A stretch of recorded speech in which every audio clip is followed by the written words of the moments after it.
Hello नमस्कार मु अपराजिता बड़ मानू प्रणाम आउ सान मानू स्नेह आ भल पाइबा मु जनाऊँगी। चलते आज बनवा गोटे परफेक्ट ब्रेकफास्ट रेसिपी।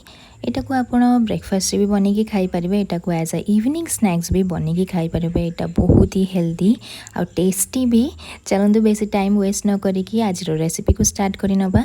तो ये रेसिपी मुझे गोटे पैन रे गोटे टीस्पून घी नहीं घी मेल्ट हो सारापर तादर अल्प टिके Hingu दूची half tea spoon eighty मु जीरा नौ हाफ टी स्पून एटी सोरिष नौ आउ कि कड़ी पत्ता देकी या 2-3 सेकेंड पे मिक्स करनेबी। तापर मुझे देदेवी हाफ कप सुजी। ये फ्लेम टाक पूरा मु लो रखी कहीं सुजी देजी सुजी बहुत शीघ्र कलर चेंज करदेव तार पोड़ी जीव सुजी तार से लो फ्लेम रे रखिकी टेस्ट अनुसार लुण रेड चिली फ्लेक्स दूसरी टेस्ट अनुसार ताकू देकी भल से ये मिक्स करनेबी। आपको रोस्ट करनेबी ये सुजी को रोस्ट करने 3 ରୁ 4 मिनिट लगे। आपको पूरा लो फ्लेम रे रोस्ट करेंगे। देखो ये सुजीर पूरा कलर चेंज हो जाए भल से ये रोस्ट हो जाए। मु गोटे कप नॉर्मल पानी दूची नॉर्मल पानी देकी पुणी थर या मिक्स करने ये फ्लेम टाक पूरा लो रखुची। आ ध्यान रखीदे कहीं फ्लेम टा हाई करें फ्लेम हाई कले पूरा तार सुजीटा पूरा छिटकीब। तो बी केयरफुल। तो ये फ्लेम टाक पूरा लो रे रखिकी मुझे सुजी को कुक करी नौची मिक्स करी नौची। मते ये आउरी गोटे कप मते लगुच ये ऐड पानी लागिबो। तो से मुझे गोटे कप आउरी पानी देकी मिक्स करी नेबी। ये फ्लेम टा पूरा लो रखी। तब धीरे धीरे करके आपण माने देखिबे ये सुजीर गोटे डोटे गोटे फॉर्म हम। ये पानी जी शीघ्र सुखीब सेते शीघ्र ये डोटा फॉर्म हम। ये देखो डो गोटे रेडी होइछि। एबे हमर सुजीर डो पूरा रेडी हो गला सुजी पूरा रेडी हो सारी। एबे मो ये फ्लेम टाक पूरा बंद करदेवी कहीं आमर ये डो रेडी हो जाइए।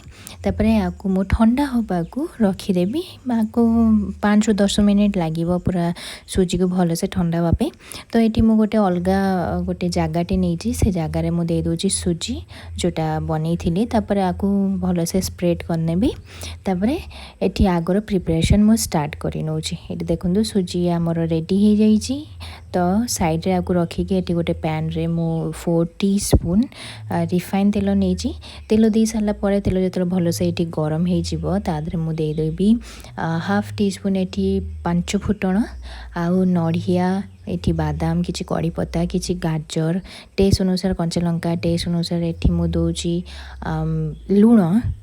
तापर ये आप निज चॉइस हिसाब रे सब्जी ऐड करें। मुझे गाजर नहीं आपण मैंने बीन्स बीट भी ऐड करें बा कैप्सिकम भी दे पारे पियाज भी दे पारे। एक्चुअली मु आज श्रावण मास स्पेशल बनाऊँगी तो मुझे पियाज रसुण पूरा अवॉइड करची।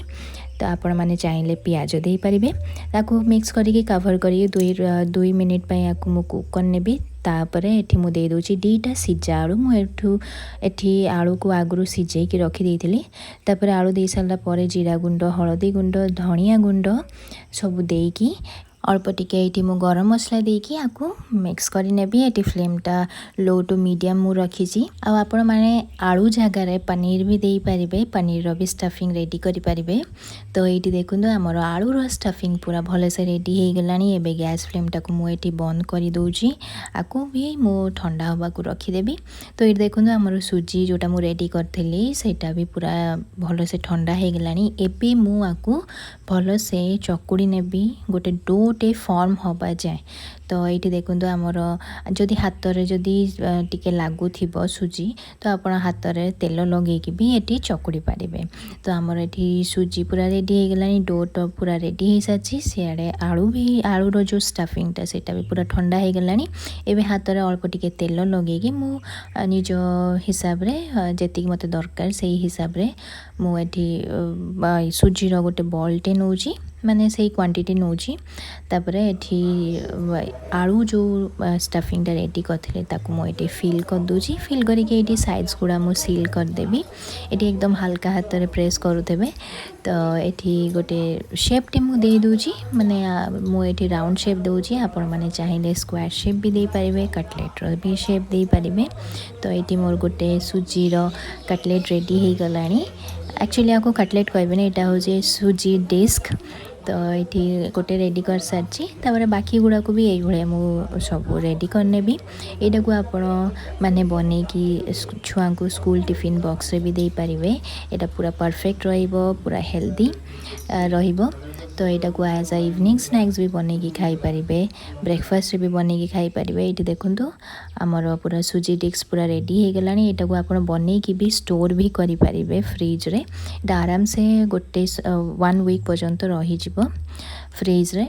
तापरे ये गोटे तावारे सेकिया पे मु तेल टिके ब्रश करिकी आकु मु medium low to medium flame रे मु सेकी नेबी गोटे साइड पूरा 4 मिनिट पर्यंत। तो दुई साइड ये टोटाली 8 मिनिट लागिवो पूरा टोटाली कुक हवा पे। तापरे अल्प टिके ये तेल लगेगी धनिया पत्र आउ किछि सेसमी सीड्स मु ऊपर दे दोची। तापर दुई साइड रो मु इक्वली एकदम भल से सेकी नेबी। तो ये देखंतु हमर सुजी रो डिस्क पूरा रेडी हो गलानी। बहुत टेस्टी, बहुत हेल्दी, एकदम कम तेल रे हेजी। आ आपण माने चाहिले आकु फ्राई भी करि परिबे बा एयर फ्रायर भी करि परिबे। तो ये ऊपर मु किछि सेसमी सीड्स आ कटा धनिया पत्र देकी सर्व करछि। तो आशा करूछि मोर रेसिपी वीडियो आपण मानकु भल लागिथिबो। भल लागिले प्लीज वीडियो को गोटे लाइक टे कर दियंतु, चैनल टी को सब्सक्राइब कर दियंतु। आ ए वीडियो को देखिबार आपण मानकर बहुत बहुत थैंक यू। पुणी थोड़ा देखा आहुरी गोटे नुआ वीडियो रे।